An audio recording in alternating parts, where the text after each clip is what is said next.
1, 2, 1, 2, 1. What's up, everybody? Welcome to Live. I'm Anthony DJ. That is Magnus in California. I'm in New Jersey. Hey, we're two friends talking. We're not giving you any medical advice. Always check with healthcare professionals. Oh yeah, baby. Come on, I'm repping Italy. Repping Italy, baby. Love it. I just got done doing 40 miles on the bicycle. Okay.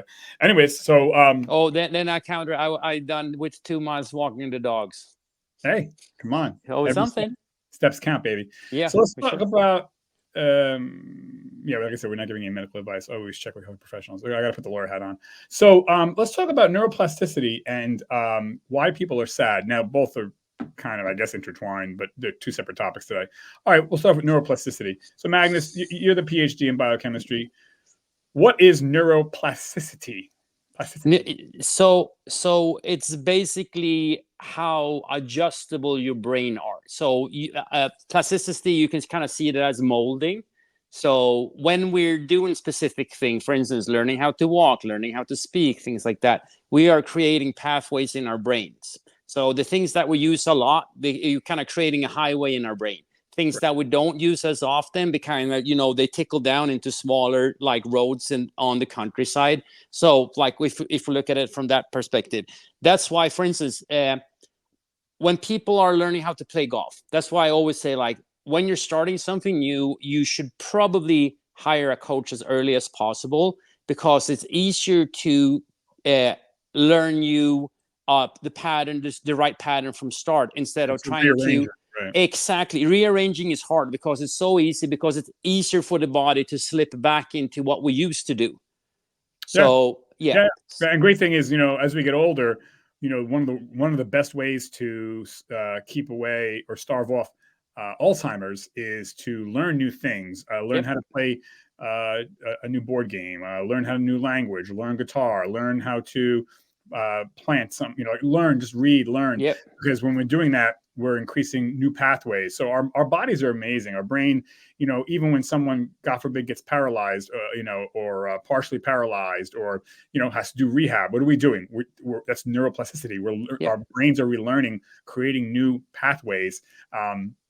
So even if you forget how to maybe speak a language, right? It's been 30 years, your body can relearn that. And so that for the lay people watching, our brain is it's a computer, really. It's a supercomputer. And you can train it to do, so you can train an old dog to do new tricks. Now, by the way, like, I'm 50, okay? I'm learning to speak Turkish. I'm learning how to play guitar just right now, I'm bettering my Spanish, so I'm always reading books. Now, I'm not saying, look at me, I'm great, but what I'm saying is, if you don't use it, you lose it. So if you want to stave off dementia and Alzheimer's and cognitive decline as we get older, it starts now. You can't wait till you're 90, although it's never too late, but you want to get on that now. And so learning anything, I mean, really, learning how to please your wife, learning how to please your husband, like, learn something. The brain doesn't know the difference between learning how to make a brownie and learning how to play chess. You're just learning. You're learning. So it's a great thing. No, that's why they also do a lot of research have been done that when we're seeing, like, for elderly, that playing computer games are actually a really good thing to create this neuroplasticity, because it's hand-eye coordination and it's also problem solving. Yeah. So and then like, for instance, another one will, like, crossword, Sudoku, reading newspapers, reading an article. Instead of just like watching things on TV. Right. Like, another thing would also be like when you an audio book and learning things, or listening to podcasts and things like that. When you're actually, instead of just pure entertainment, they're actually teaching you something as well. Even listening to a book is better than watching television. Yep, 100%. For sure, or a movie, whatever.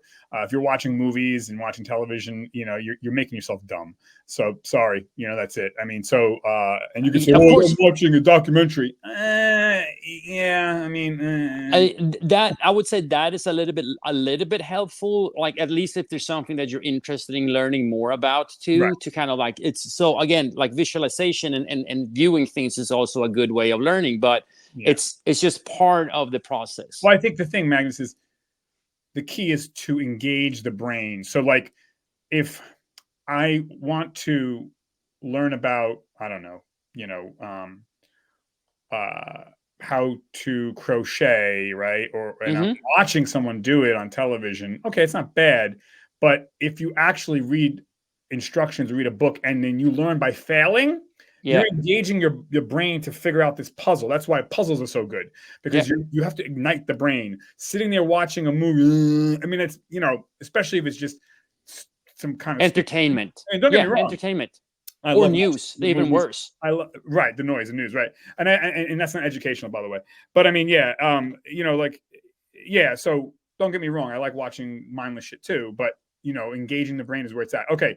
Anything else?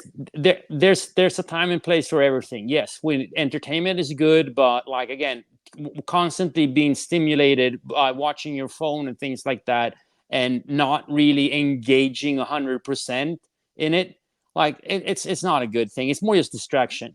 Right. 100%. Yeah. Very good. Okay. So let's move on to why people are sad. And I don't mean that everybody's sad, but I'm saying when human beings, we all have moments of sadness, right? Some longer, some shorter duration, some more deep, some more shallow, whatever. But generally speaking, and I'm not talking about death, although that's part of sadness, but I'm talking about like the everyday kind of like, oh, poor me. Why don't I have this? I'm so, Yeah, you're feeling blue. yeah. And I think, no, I don't think, I know that there's countless studies that saying Americans are more depressed and sad now than ever before. And I think the reason is when, so we are sad because when humans are sad, we're sad because we think we deserve something and we're not getting it. That makes us sad. Yeah. So when you don't, and I'm not saying don't have expectations. I'm not saying don't try to be better. I'm not saying don't try to work hard. You should try. And also at the same time, you can chew gum and walk at the same time. You don't concentrate on what you don't have. I think when we look on, here we go back to the television again, or movies, or social media. Oh, they're on vacation. Oh, they're in Italy. Oh, they're in Jamaica. Oh, they have a Ferrari. Oh, look at me. Look at me. I don't have. Well, I deserve that. Oh, I could have went to that college. You're gonna make yourself sad. So, don't look at what you don't have. Look at what you have. Want Yeah. what you have, and you will be happy. And I'm not Mm-hmm. saying don't strive for things, but don't dwell on it. So I think when we dwell, oh man, he's got that hot chick. I wish, or she's got that hot guy, whatever. Oh, they got that nice house. Don't go there. Don't go there. So, like I was cycling today and I said, I can get down like that too sometimes. I'm always kind of like, oh, I find myself going down the dark hole of like what I don't have. And I stopped myself like literally a half hour ago. I was like, you know what? No, I'm grateful for the blue sky today. I'm grateful for this bicycle I have. I'm grateful for living in New Jersey. I'm grateful. I have made myself say it so I can hear it because, and then all of a sudden I wasn't so down, like, because as a Ferrari was passing me, I was like, oh, I don't have that, but anyways, what do you think about that, Magnus? When you don't have something? Yeah, I mean, looking at it, like we see, well, the money is not making you happy. Money is making you happy, whatever it is. So yes, money will make you happy to a certain point, but after a magic number, it really doesn't matter. And I think that you see people with barely nothing today in the world, and they're the happiest people around because they go back to what we really need, and that is like fulfillment. Like, I'm helping other people. That's a huge fulfillment. That is like, okay, at the end of the day, you can actually relax and think that you did something good. You helped another individual, and you also help yourself in that way. And I also think that social media has to do a Oh, lot with sadness today, of course. because we are bombarded with people's highlight reels, and a lot of those things are not even true. Like a lot of the influencers, they're showing their car, they're showing all their stack of money and things like that.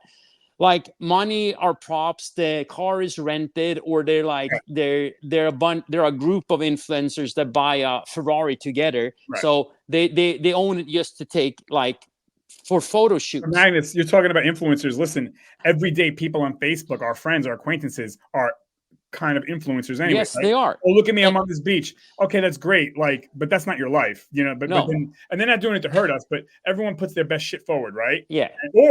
Or inversely, there are some people out there They that do the like, worst. right. They want to show, oh, poor me. Everyone feel bad for me. Feel bad for me. Everyone look at me. Look, I have it. It's the inverse, but they still, the endpoint's the same. They want your attention. And look at me. I'm hurting more. Oh God, why me? You're like, oh, I'm so sorry. Like, people love that shit, so, and I'm not saying don't be sad. I'm not saying don't be happy, but everybody's an influencer on some Yeah. scale, basically. Yeah, no, but look at it from a biochemical standpoint. I think it's like when we're watching like social media, we get the dopamine fix. We get the likes, we see like the cool stuff, things like that. But we do not get the serotonin, the thing that we get when we're actually with someone in real life, like a friend or your partner or family, or just like any human being, like holding up the door for someone to step in. That gets a complete different biochemical effect and release, right? So, and I think that also leads to depression, is that we don't get enough serotonin that we definitely need to be happy. And I think that is where a lot of people kind of like get stuck in a cul-de-sac, just going around and around like in a roundabout. Yeah. So and we're getting lonelier and lonelier, right? I mean, and that's I think that has to do a lot with it, why we're not happy. We don't have Social that media. Yeah. tribal unity. And that's why I think, like, looking at it, going to the gym is one of the greatest things why people like why it work against depression. You are striving to become better in some way or form. You surround yourself with other people that are trying to get to Yeah. better themselves, Right. and everybody is like, yeah, everybody's there to become better, Or you're going to hopefully. church, or you're going to mixed martial arts, Exactly. or you're going to Yeah. crochet class. Like, get Yep. the fuck up out of your house, cut the shit. You don't have money, a lot of free programs. Get out. That's why you're depressed. Poor me, poor me. It feeds into Yeah. itself. Got to get up. It's not, by the way, it's not about feeling. I don't feel like I want to get up either. I feel like I want to lay down all the time. It's not Yeah. about feeling. Get up, get out, and then you'll feel better. You can't Yeah. wait till you feel ready. It's never going to happen. And Yeah, and then again, it's like you also need to understand like how media or social media and media is manipulating you as well. It's like the same thing. I think that people need to detox their social media and stay away from it, and also make sure that what you're viewing, who you're liking, things like that are mostly positive things yeah, that you can relate to, not something, okay, I'm watching Mark Zuckerberg jump into his private plane and go to somewhere. It's like that, like is that relatable? yeah, If yeah. if it's You got to not, get off of social media for an hour or two a day, yeah. or whatever it is. Like, make sure you get off. Right, 100%. I understand it might be motivation in some case of form too, but like you really need to be like watchful with what you're viewing, Yeah. and it's the same thing what you're eating. Everything you consume, it's the same thing. If you're consuming social media, the people, if you hang out with toxic people and things like that, that is going to affect you.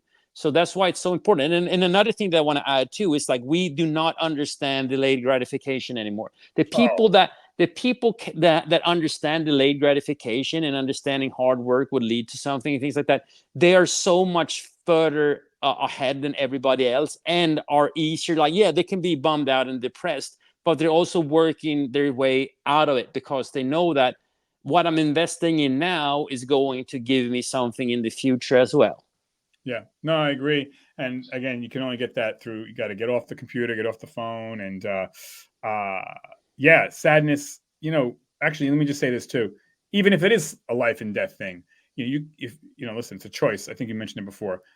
If you want to go through your life saying, "Oh man, I got divorced. I'm so, man, poor me," for decades. Oh, I lost my mother. I lost my father. I lost my son, literally, right? I mean, like, if I want to, I can go throughout my whole life just sad. That's Yeah. my choice. But fuck that.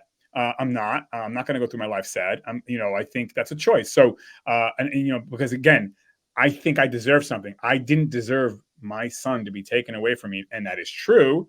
But now, what am I going to do about that? What am I going Yeah. to do? I can either be sad or move on with my life, with my son in my heart, and be happy. Mm-hmm. That's the Yep. choices. That's it, folks. So I don't blame anybody. You want to go through life sad because you lost your job, you do you. You want to go through life because your little boyfriend and girlfriend broke up with you, you do you. You want to lose, you want you want to go through life sad because you lost your loved one, you do you. But your loved one doesn't want that for you, and I don't want that for you, and I don't want that for me. And it's a choice to be Yeah. happy.